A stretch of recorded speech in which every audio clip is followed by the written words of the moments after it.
네, 반갑습니다. 바른교회 장승재 목사입니다. 오늘 하나님의 말씀의 제목은 선한 일도 말씀을 기준으로 해야 합니다 라는 제목으로 하나님 말씀 나누도록 하겠습니다.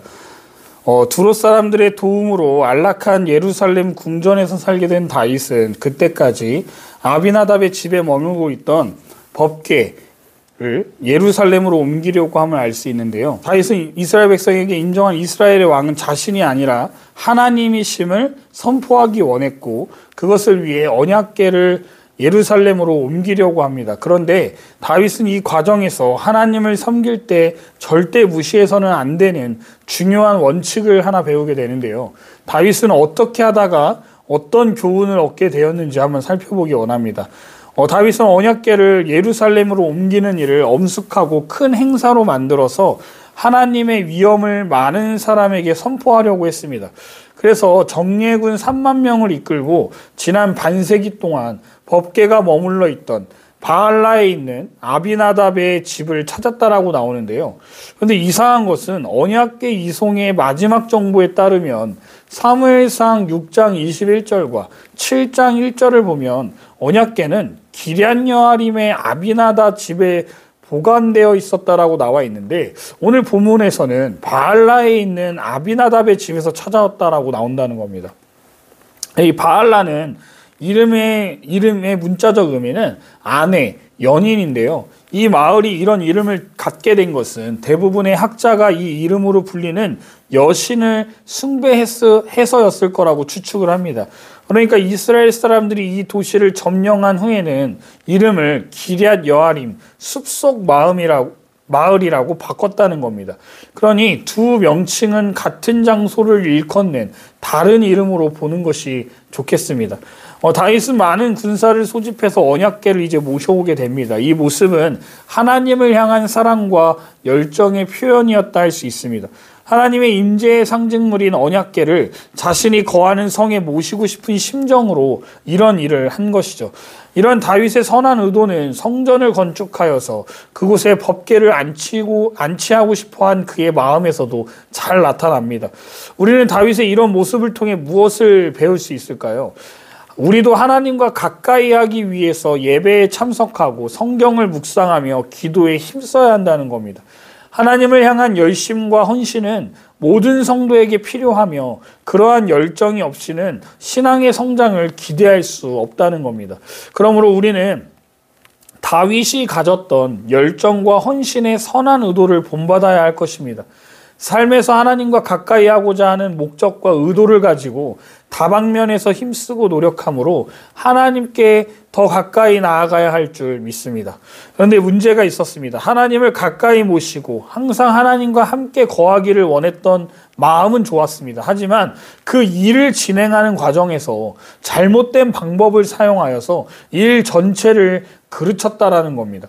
다윗은 하나님의 궤를 새로 만든 아마도 화려하고 위엄 있게 꾸몄을 수레에 싣습니다.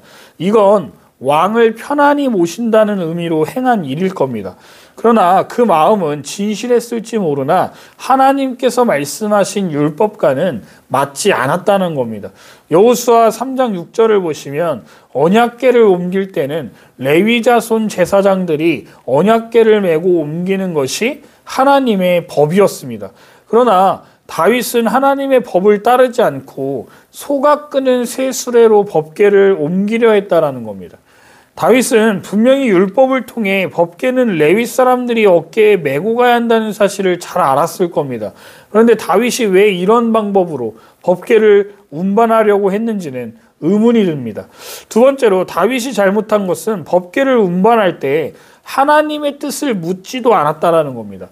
다윗은 그동안 하나님의 뜻을 묻고 일을 진행해 왔는데 너무 마음이 들뜬 건지 아니면 자신의 선한 마음을 하나님이 알아주실 거라 생각해서 안 물어본 건지 이번에는 하나님의 뜻을 묻지 않고 행동했다는 겁니다. 근데 한번 곰곰이 생각해 보면 다윗이 지금 수레를 끌어서 언약궤를 끌고 가는 모습이 어디서 많이 본 것 같지 않으십니까?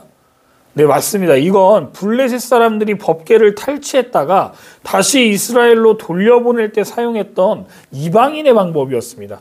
이방인이 법궤를 취급했던 방식을 다윗이 지금 모방한 것임을 알 수 있다는 것이죠.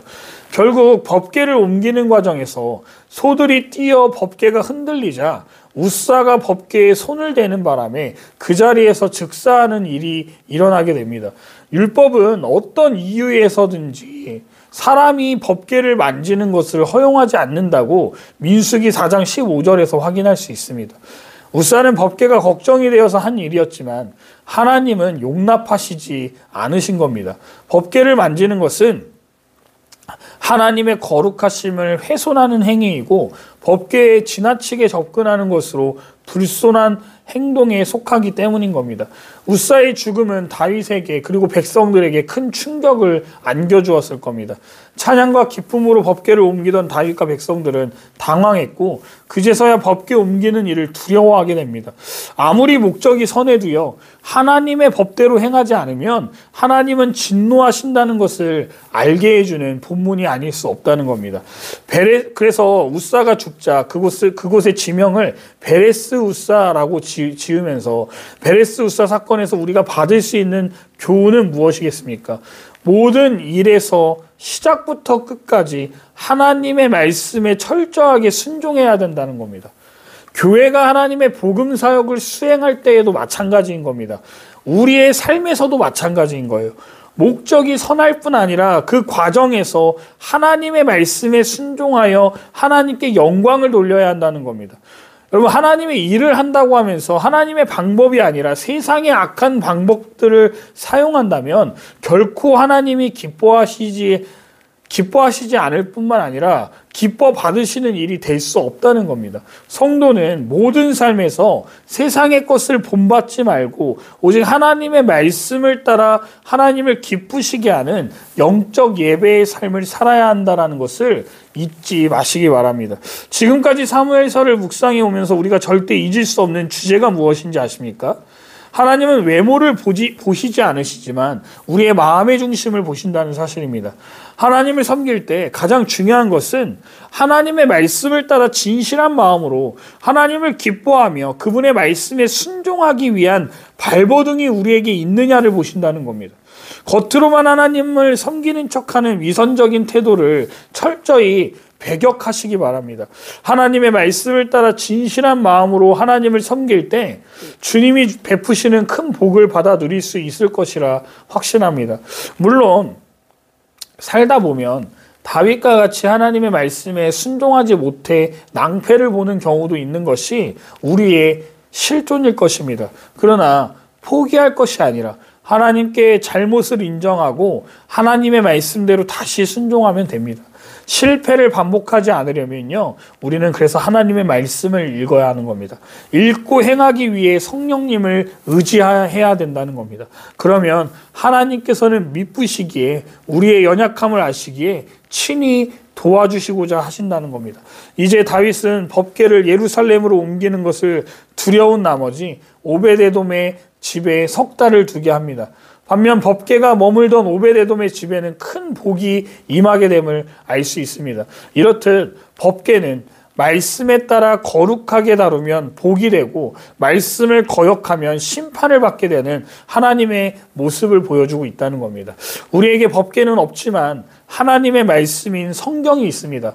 거룩한 하나님의 말씀으로 받아 온전히 순종하며 하나님의 큰 복이 우리에게 임할 것임을 믿으시는 인생 되셔서 말씀이 가라 하는 곳에 가고 말씀이 서라는 곳에서는 오직 하나님의 말씀만을 기준으로 삼고 그 말씀을 따라 행하기 위해 하나님 앞에 기도하며 살아가는 저와 여러분들 되시기를 주님의 이름으로 축원드립니다.